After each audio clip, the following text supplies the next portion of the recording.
Hello students, in this session we will learn how to find the slope of a straight line. Now, a slope can be found in different ways.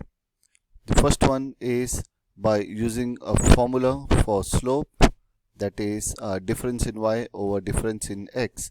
So y2 minus y1 upon x2 minus x1. Now this we have already done in the previous video. The second one is we can find the slope directly from the graph, and the third one is from the equation of a given line. Now today's session we will learn how to do it from the graph and from the equation. Now slope is same as gradient, which is denoted by the alphabet m. Now here a slope which is defined as difference in y over difference in x is also defined as rise over run.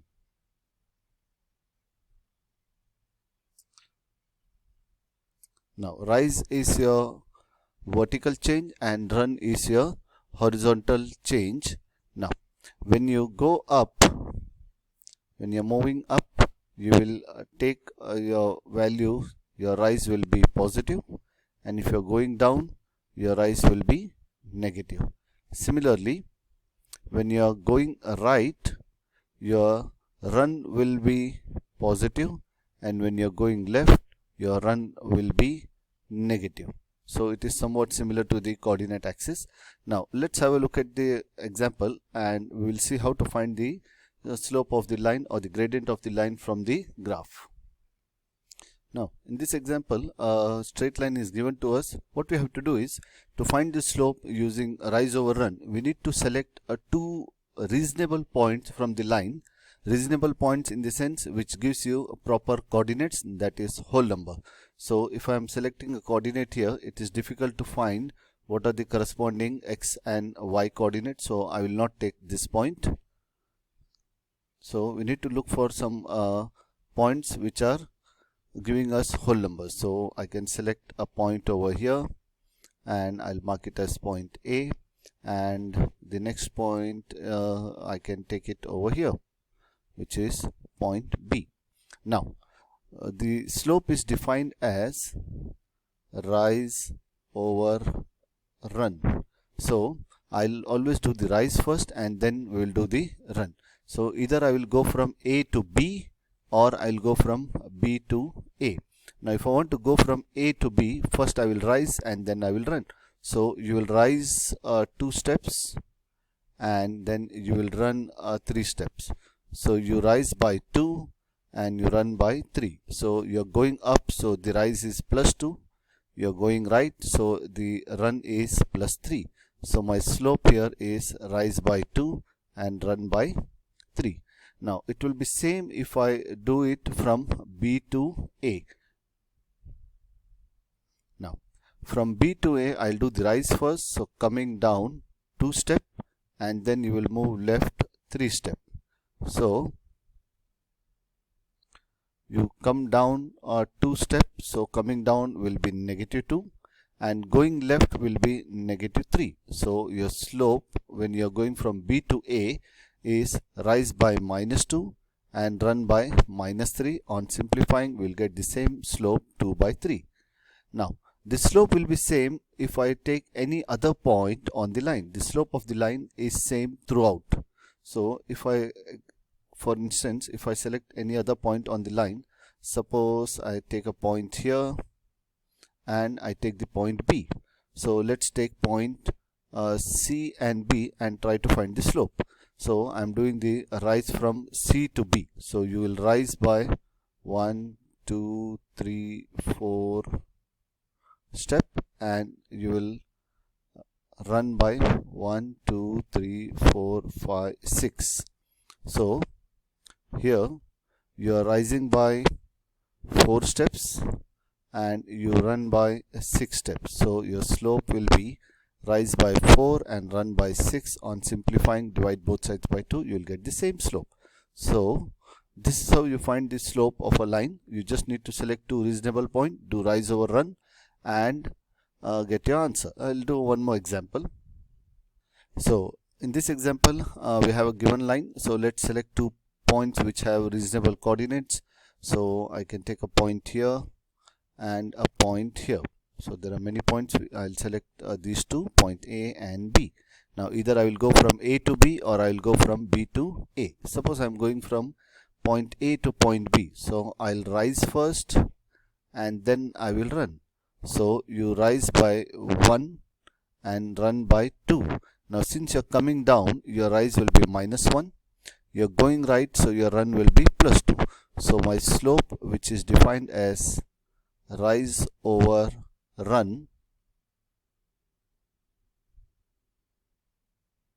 so I am rising by 1 -1 and a run by 2, so my slope is -1 by 2. The answer will be same if I select any 2 point, or if I do make it from B to A, it will still remain the same. So this is how you find the slope of the line using the graph. Now moving on to the next one, how to find the slope from the equation. Now if the equation is in the form y equal to mx plus c, or in short I can say when you have y the subject of the formula, y is the subject of the formula, or in short you can say whenever you see in the equation y is alone, then we say that the equation is in slope intercept form. Now the coefficient of x, the number which is with x, will become my slope, and the constant c is the y-intercept. So I'll repeat, whenever you have y alone, it means your equation is in slope intercept form. So this equation will give you slope and the y-intercept.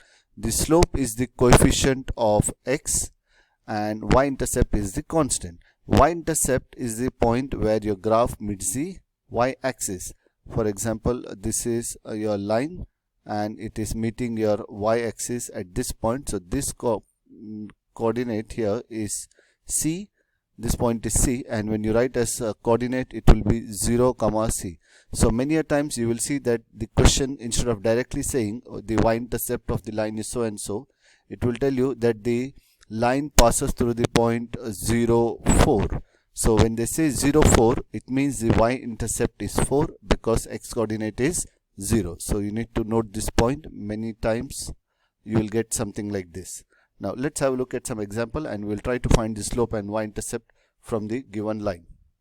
Now example 1, my y is alone, it means the equation is in slope intercept form.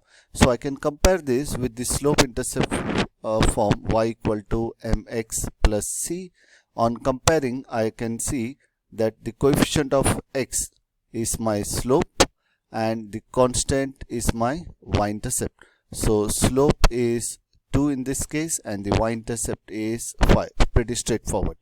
Now example 2, again y is alone, so y equal to mx plus c. Now if you see, the right hand side is not arranged. You have the constant first and then the variable. So when comparing, you need to be careful here. The coefficient of x is my slope. Coefficient of x here is +4, so my slope is 4, and y-intercept is c, and the constant here is -3, so my y-intercept is -3.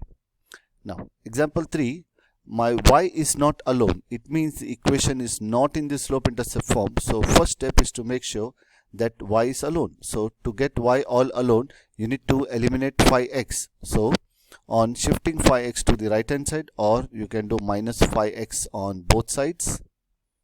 So this will get cancelled and I am left with y equal to minus 5x plus 7. Now I can compare it with the slope intercept form, y equal to mx plus c. So my slope is coefficient of x, that is minus 5, and y-intercept is plus 7. And coming to the last example, 7x plus 2y equal to -10. Again, we don't have y alone. So my first step is to eliminate 7x and then I will eliminate 2. So you will do minus 7x on both sides. So my equation will be 2y equals minus 7x plus 10. Now still we need to eliminate 2, which is in multiplication. So we will divide all by 2. So on simplifying further, we get y equal to minus 7 upon 2x plus 5. Now when we compare this with the slope intercept form, y equal to mx plus c, my slope is minus 7 over 2 and the y-intercept is 5.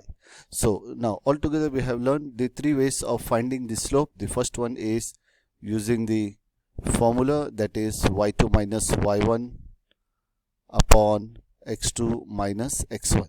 Then the second was from the graph, which is selecting 2 points from the graph and doing rise over run. We get our slope of the line. And finally from the equation, the slope intercept form, that is y equal to mx plus c. Now do watch the next video wherein you will learn how to draw the graph using the slope intercept form and what is the relation between the slope of parallel lines and perpendicular lines. See you.